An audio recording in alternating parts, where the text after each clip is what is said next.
علیکم سورۃ البقرہ آیت نمبر 67۔ اعوذ باللہ من الشیطان الرجیم، بسم اللہ الرحمن الرحیم۔ اس میں ہم حضرت موسیٰ علیہ السلام کی قوم کے بارے میں بتائیں گے۔ لائک کریں، سبسکرائب کریں اور بیل آئیکن پر کلک کریں۔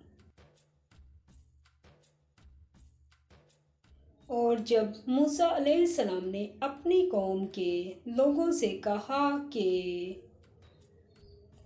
خدا تم کو حکم دیتا ہے کہ ایک بیل ذبح کرو، وہ بولے کیا تم ہم سے ہنسی کرتے ہو؟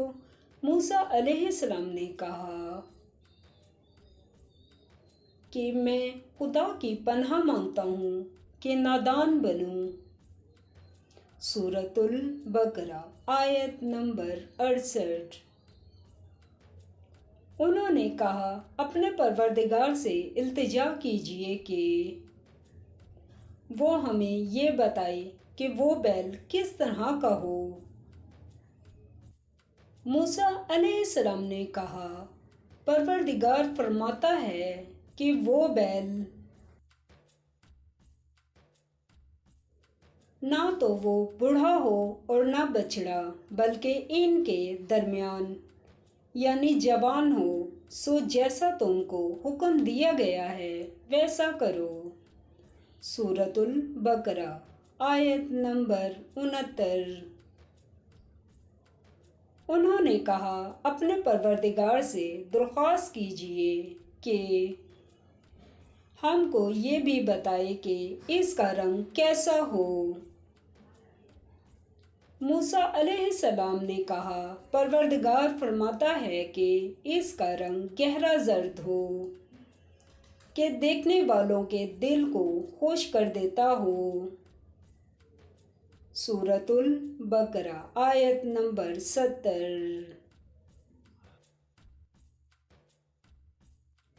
انہوں نے کہا آپ کے پروردگار سے پھر درخواست کیجیے کہ ہم کو بتا دے کہ وہ اور کس کس طرح کا ہو،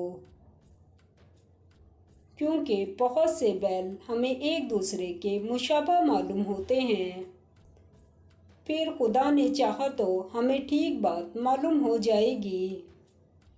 سورۃ البقرہ آیت نمبر 71۔ موسیٰ علیہ السلام نے کہا خدا فرماتا ہے کہ وہ بیل کام میں لگا ہوا نہ ہو، نہ تو زمین جوتتا ہو اور نہ کھیتی کو پانی دیتا ہو، اس میں کسی طرح کا داغ نہ ہو۔ کہنے لگے اب تم نے سب باتیں درست بتا دیں۔